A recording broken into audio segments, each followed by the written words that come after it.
Sister Wives Preview. Robyn Brown interviews church pastors for her kids. On this season of Sister Wives, Robyn Brown's adult daughters asked permission to attend a new church. While fans found that situation extremely bizarre, it seems that things are about to get a little worse. In a preview for Sunday night's upcoming episode, Robyn will help her daughters interview pastors to determine if a church is suitable for them to attend.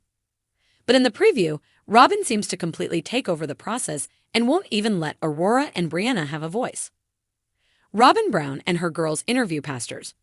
When Sister Wives returns on Sunday, fans will watch Robyn, Brianna, and Aurora interview pastors. However, the girls won't get much of a chance to speak. We grew up in a fundamentalist Mormon community and went to church there, and after moving, we stopped going to church and doing it regularly. Aurora explains before Robyn interrupts her. Because we didn't have a community and church to go to, Robyn interjects. The state of Utah was threatening prosecution because of our beliefs because we were a plural family. And so we basically moved because we were trying to be able to be a family without being torn apart or thrown in jail. Well, our community has a ton of diverse. It's one of my favorite things is there are people who are ultra-charismatic Christians. We have people who grew up Islamic, Mormon, atheist. It's actually one of the things I find the most beautiful about it, the pastor replies.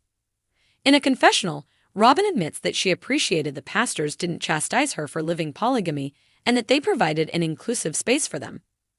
Sister Wives viewers find the situation pretty appalling. In the YouTube comments, viewers admitted they found the scene incredibly cringeworthy. Brianna and Aurora Brown are both adults, but Robyn wouldn't even let them speak for themselves in the meeting. Comments included, "They're adults. According to Cody, they should not be living at home. At least that's how he treated his other kids. Also, they're adults. Why do they need permission to go to church?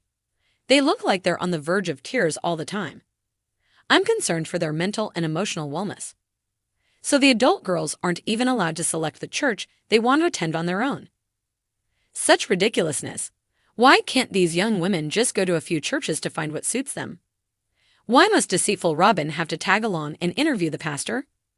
This defies logic and reeks of inauthenticity. More putting on for the cameras. Robyn Brown stood in the living room of her Flagstaff home, surrounded by neatly stacked chairs and a pristine table adorned with a pitcher of water and a tray of cookies. Today was important. For weeks, she'd been wrestling with the idea of bringing new spiritual mentors into her children's lives. The past year had been turbulent, with the family dynamics shifting dramatically. As a mother, Robyn felt the weight of ensuring her children still had a strong connection to their faith despite the turmoil that seemed to engulf the Brown family. The idea of interviewing church pastors had come to Robyn during a late-night conversation with Cody. He had been unusually aloof, preoccupied with managing the aftermath of Cristin's departure and the growing tensions with Janelle and Mary. "Do what you think is best," he had said, his tone dismissive, but his words granting her the autonomy she needed. Robyn took a deep breath as the first pastor arrived. Pastor Daniel, a tall man in his 40s with a calm demeanor, walked into the room with a warm smile. "Thank you for inviting me, Mrs. Brown," he said, shaking her hand firmly. Robyn gestured for him to take a seat. "Thank you for coming," she replied. "My children's spiritual growth is very important to me, especially with everything going on in our family." Pastor Daniel nodded empathetically. "I understand that families can face challenges, but faith can be a steady anchor in turbulent times." Robyn's questions were meticulously prepared. "How do you approach teaching children about resilience through faith?" she asked. Daniel leaned forward, his expression earnest. "I believe in fostering a sense of hope and trust in God's plan. I work closely with families to tailor lessons that resonate with their specific situations. Children, especially, need to feel that their voices and struggles are heard." Robyn nodded, impressed. She scribbled a few notes as she listened. The interview continued, covering topics like community involvement, youth programs, and guidance for blended families. Pastor Daniel's thoughtful answers left a positive impression, but Robyn knew she needed to keep an open mind as more candidates arrived. As the afternoon progressed, Robyn met with Pastor Melissa, a vibrant woman in her early 50s who exuded warmth and energy. Melissa emphasized creativity in her approach, incorporating music, art, and storytelling to make faith accessible to children. "Your family's story is unique," Melissa said. "Helping your children embrace that uniqueness through faith is crucial." Robyn's eyes softened. I've always tried to teach my kids that being part of a plural family is special, but with so many changes lately, it's been hard to maintain that perspective. Melissa reached out to place a reassuring hand on Robyn's. That's where the church can be a haven. We'll remind them of the beauty in their family's journey. The conversation left Robyn feeling hopeful. It was refreshing to meet someone who embraced the complexities of her family instead of shying away from them. The final interview of the day was with Pastor James, an older gentleman with decades of experience. His approach was more traditional, emphasizing scripture study and structured lessons.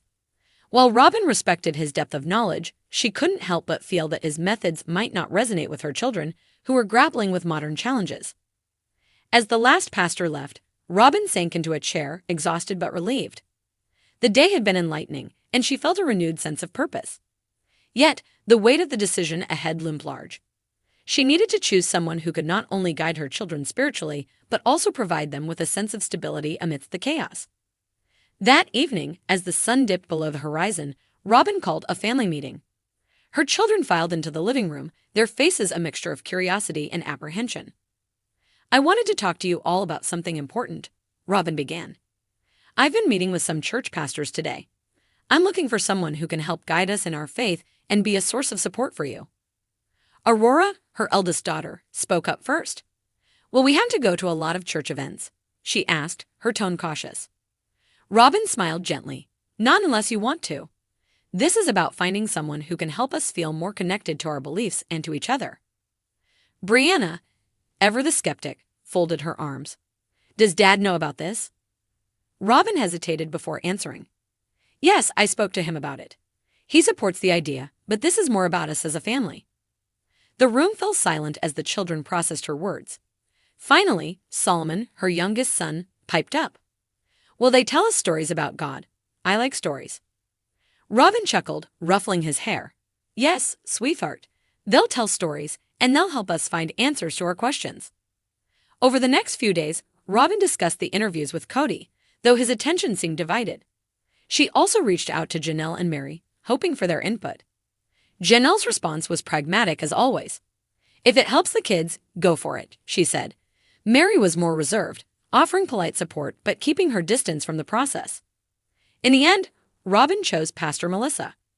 Her dynamic approach and genuine enthusiasm felt like the right fit for her family. The first session was scheduled for the following Sunday, and Robyn spent the week preparing the children, explaining what to expect and encouraging them to keep an open mind. When Sunday arrived, the family gathered in the living room, their nervous energy palpable. Pastor Melissa arrived with a bag of supplies, including colorful posters, a guitar, and a stack of books. She immediately put the children at ease, engaging them with a lively icebreaker activity. By the end of the session, the children were laughing and chatting animatedly. Robyn watched them with a sense of relief and gratitude. For the first time in months, she felt a glimmer of hope that her family could find their way back to a place of peace and connection. As Pastor Melissa packed up her belongings, she turned to Robyn. "Thank you for trusting me with your family's journey.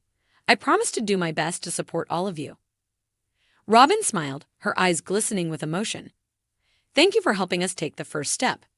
In that moment, Robyn realized that while the road ahead might still be fraught with challenges, they were no longer walking it alone.